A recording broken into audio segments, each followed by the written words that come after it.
প্রিয় দর্শক মন্ডলী, আপনারা সবাই কেমন আছেন? আশা করি সকলে ভালো আছেন। তো আমরাও ভালো আছি। তো আমরা আবারও চলে আসলাম সিলেট জাফলংয়ে তান্ত্রিক কবিরাজ মোহাম্মদ লালন মিয়ার কাছে। তান্ত্রিক কবিরাজ মোহাম্মদ লালন তো এমনিতেই ওনার দেশে বিদেশে অনেক নাম ছড়িয়ে আছে। তারপরেও ওনার একটা সাক্ষাৎকার নেওয়ার জন্য এর আগেও আমরা একটা ভিডিও তুলছিলাম ওনার নামে। তো সেই ক্ষেত্রে অনেক অনেক লোকে আপনার অনেক কমেন্টে অনেকভাবে মনে করেন মিনতি করছে যে মনে করেন আবার নতুন করে উনার আর একটা সাক্ষাৎকার নেওয়ার জন্য। তো আমরা সেই জন্য আবার চলে আসলাম সিলেট জাফলংয়ে। তো আমরা কথা না বাড়িয়ে সরাসরি হুজুরের মুখ থেকে কিছু কথা শুনবো এবং উনি কি কি কাজ করে তার বিষয়ে আমরা জানবো। আসসালামু আলাইকুম হুজুর। ওয়ালাইকুম সালাম রহমতুল্লাহি ওয়া বারাকাতু। অনেকদিন পরে সাংবাদিক ভাই আসলেন, কি বিষয়? ভালো আছি। তো হুজুর, আমরা বিভিন্ন মানুষের মুখে আপনার নাম শুনে আবার এবং কি কমেন্টও বিভিন্ন দর্শক শ্রোতা আপনাকে আবার চাওয়াতে আমরা আবারও চলে আসলাম আপনার আরেকটা সাক্ষাৎকার নেওয়ার জন্য। তো আপনি কি কি রোগের সেবাগুলি দেন, মানে দর্শকের উদ্দেশ্যে যদি একটু বলতেন, মানে কি কি কাজ করে থাকেন? বসেন এইদিকে। যাই হোক, ও জানবেন কি কাজ? কাজ বলতে উদ্দেশ্য হলো ভাই ভাই মিল নাই, স্বামী স্ত্রী মিল নাই, আপন মানের শত্রু, নিঃসন্তান বিয়ার বিয়ার বেজাল আল্লাহর রহমতে উসিল্লা করি, আল্লাহ মনোর আশা পূর্ণ করে।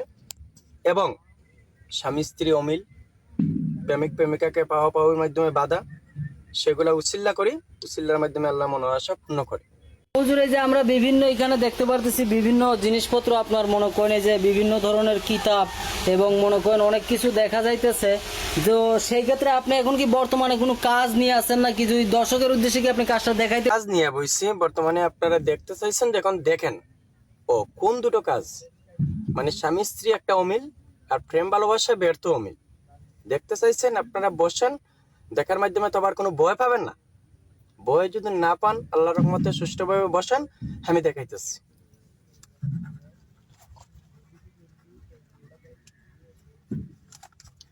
দেখতে চাইছেন? দেখেন, আল্লাহর রহমতে এটা কিন্তু একটা ভাতের হাড়ি, ভাতের একটা ডেগ। চুলার মাধ্যমে দিলে ভাত হয়, পানির মাধ্যমে তৈলে সিদ্ধ হয়। দেখতে চাইছেন? দেখেন, একটু নরপা বন্য দিক।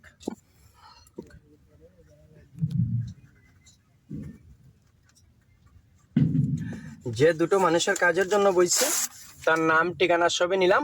এটার মাধ্যমে আমি কয়েকটি চাউল দিলাম, আল্লাহর রহমতে কয়েকটি চাউল দিলাম। আমাদের ময়রমপুলের একটু আশীর্বাদ দিলাম।